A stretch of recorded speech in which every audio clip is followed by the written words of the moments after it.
To how are you guys? How's life? How's everything? I hope everyone is happy and healthy. Kembali lagi, kali ini kita akan belajar bahasa Inggris dengan sebuah artikel yang kita nanti belajar knowledge contentnya, tetapi juga kita belajar vocabulary-nya ya, English vocabulary-nya. Alright. So hari ini kita akan membahas sebuah artikel yang berjudul Fun Fact About Nurse Around the World. Jadi ada fakta-fakta, fun fact ya, fakta-fakta menarik tentang nurse around the world, tentang perawat-perawat yang ada di seluruh atau yang ada di penjuru bumi ini ya. Oke, kita mulai. Nurses conduct themselves differently from one country to another country. Nah, nurses artinya perawat ya. Jadi seluruh dunia itu punya beda-beda gitu. Di satu negara ke negara yang lain. Nurses conduct themselves differently from one country to another. Jadi kebiasaan atau hal-hal kelaziman dari perawat ini, themselves, mereka ini differently, berbeda, from one country to another, dari satu negara ke negara yang lain itu berbeda. Some little known fact about nursing around the world.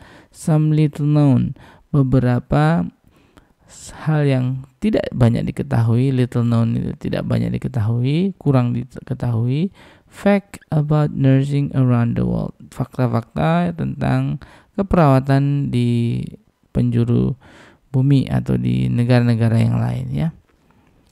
Nah, tentu nanti data-data yang kita ambil dari artikel ini adalah klaim mereka, tentu ini tidak berlaku pada semua wilayah di negara tersebut ya. Nanti teman-teman bisa update sendiri ya.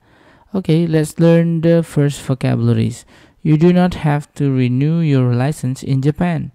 You do not have to. Have to itu harus. You do not. Berarti Anda tidak perlu, tidak harus. Renew, memperbarui. New itu baru, renew, memperbarui lagi. Your license in Japan. Di Jepang kalau Anda perawat itu, Anda tidak perlu memperbarui your license, lisensi gitu ya, kayak surat izin gitu kalau istilahnya in Japan. Nah, karena memang secara berkala, kalau umumnya lazimnya itu di renew ya, di review kembali. Once an RN itu registered nurse gitu ya, sekali menjadi seorang perawat yang sudah terdaftar, you are one for life, maka Anda akan jadi perawat for life, seumur hidupnya. Tapi kemudian ada pengecualiannya. You only lose it. Nah, Anda itu kalau perawat bisa kehilangan lisensinya, lose itu kehilangan, lose it when you break the law. Ketika you break, Anda melanggar the law. Jadi ketika Anda melanggar hukum ya, license Anda dicopot. Saya kira wajar ya.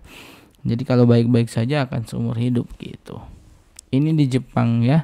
Tentu fakta ini akan subjektif dan mungkin cenderung berubah seiring waktu berjalan ya. 1 in every 23 Japanese nurses work more than 60 hours of overtime per month. 1 in every 23. 1 in dari setiap setiap 23 Japanese nurses, 1 dari setiap 23 perawat di Jepang work more than 60 hours. Bekerja more than, lebih dari, more than me, lebih dari aku. More than 60 hours, lebih dari 60 jam of overtime. Overtime itu lembur jadi ini lebih dari 60 jam ya. Jadi 1 dari 23 gitu ya. Itu lembur. Ini saya kira hal yang wajar, di Indonesia mungkin lebih banyak ya. Per month, per bulan ya. Jadi lebih dari 60 jam per bulan. Okay. In Tanzania, there are only 4 nurses and midwives per 10,000 people. Tentu ini berdasarkan data demografi. Kalau saya cek lagi, artikel ini sudah perlu diupdate ya, karena ini perbandingan dari jumlah penduduk dan jumlah register nurse-nya. Jadi perawat terdaftarnya dengan jumlah penduduk memang sangat jomplang ya. In Tanzania, di Tanzania, there are only 4 nurses. Hanya ada 4 nurses, 4 perawat and midwives, dan 4 midwives to be, dan pada setiap per 10,000 people, dari 10.000 orang. Karena memang SDM-nya belum belum seimbang. Jadi mungkin ini perbandingan demografi. Lagi-lagi ini artikel perlu diupdate tentunya, tetapi ini refleksinya adalah, pesannya adalah memang di sana masih belum banyak ya dibandingkan dengan penduduk keseluruhannya Tanzania. Nah, ini bendera apa ini? Philippines ya, Filipinos. A significant number of doctors in Philippines are heading back to school to become nurse. Ini ada fenomena lucu aneh ya. A significant number itu sejumlah besar ya. Significant itu ya berarti dalam number itu bukan nomor, jumlah ya. Pada konteks ini dia berarti a significant number, dalam jumlah yang besar, doctors in Philippines are heading back to school. Dokter di Philippines, doctors in Philippines are heading back. Itu pada balik kemana? Heading back to school. Sekolah mana ya? Sekolah lagi dia. Ngapain? To become nurse. Sudah jadi dokter terus dia sekolah lagi terus biar jadi perawat. Aneh ya. Tapi sebenarnya nggak aneh. Tren ini lahir karena, nanti teman-teman bisa browsing lengkapnya ya. Di Filipina itu ada tren di mana mereka itu merantau, mau jadi nurse di United States, di Amerika. Nah, ini gajinya lebih besar daripada jadi dokter di Philippines. Jadi mereka banyak yang sudah jadi dokter di Philippines itu sekolah lagi biar bisa ke US, ke United States, dan menjadi nurse. Nah, itu ada udang di balik batunya kan. So it's something about financials, sesuatu kaitannya dengan gaji dan besaran gaji yang membedakannya. Ya, ini terjadi di Philippines. Nah, ini di China. In many parts of China, patients have to take a number to get medical attention. Nah, ini kayaknya bukan hanya di China nih. In many parts of China, di beberapa banyak bagian wilayah di China, many parts itu bagiannya, berarti wilayah kan. In many parts of China, di beberapa atau di banyak wilayah bagian di China, patients have to take a number. Pasien harus take a number, mengambil antrian, to get medical attention untuk mendapatkan pengobatan. Ini kan kita kayak juga. Yang aneh apa? They start lining up outside the hospital at 3 a.m. Di sana mereka mulai lining up, ngantri outside the hospital, di luar rumah sakit, at 3 a.m. jam 3 pagi. Mirip dan sama dengan kita kan? Artinya baper gitu ya, jadwal jam 7 buka, jam 4 sudah pada buat tenda di depan rumah sakit untuk ngantri ya. Saya kira ini tidak terlalu mengejutkan, cuman kita baru tahu di Cina juga begitu ternyata ya. Nurses, nah sekarang di Australia ya.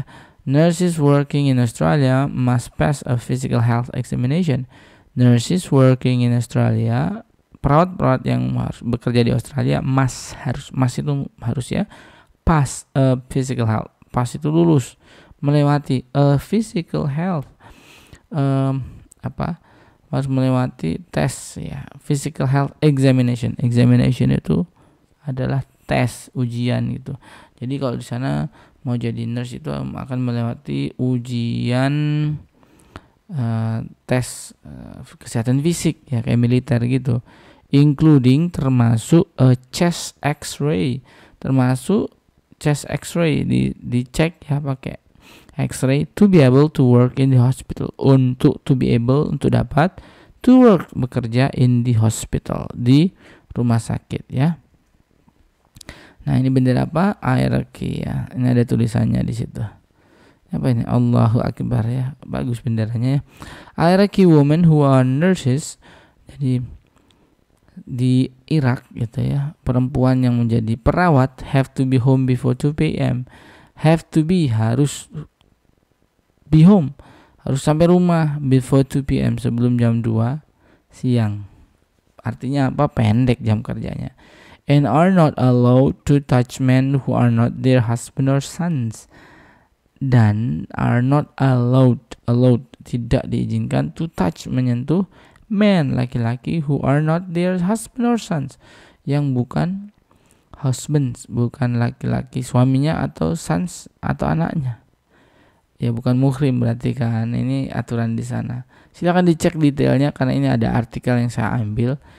Source-nya tentu bisa subjektif, bisa juga perlu diupdate, tetapi kurang lebih begitu ya. It is not uncommon for a doctor to do the nurse's work. It is not uncommon, yaitu udah biasa. For a doctor itu to do the nurse's work. Jadi dokter itu banyak melakukan pekerjaan atau hal-hal yang biasanya itu sebenarnya adalah tanggung jawab perawat ya, karena memang di sana cepat pulang perawatnya jam 2 ya. Okay, now we got 48% of the nurses at Chicago Hospital believe that saying the word quiet aloud will jinx them and make their shift more difficult. Ini ada kata-kata baru. 48% of the nurses at the Chicago Hospital, dari nurses perawat at di mana yang bekerja di Chicago Hospital, di rumah sakit Chicago, believe that percaya bahwa saying the word quiet aloud, bahwa percaya apa, bahwa mengatakan kata quiet, diam dengan kenceng, itu akan jinx, akan membawa akan nggak baik gitu ya, membawa ketidakbaikan them and make their shift more difficult, dan membuat jam shift mereka susah. Ini kayak tahayul gitulah ya. kayak kita dengar, wah jangan makan depan pintu, iya kejedot ada orang lewat. Nah, ini dibilangnya kalau di sana percaya gitu.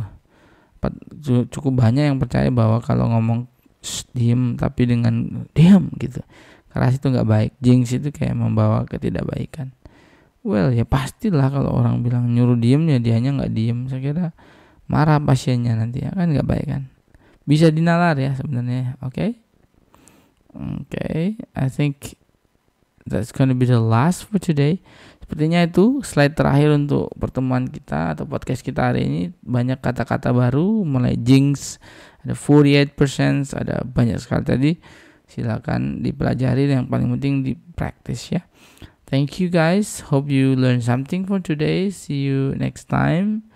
Wassalamualaikum warahmatullahi wabarakatuh. Bye bye.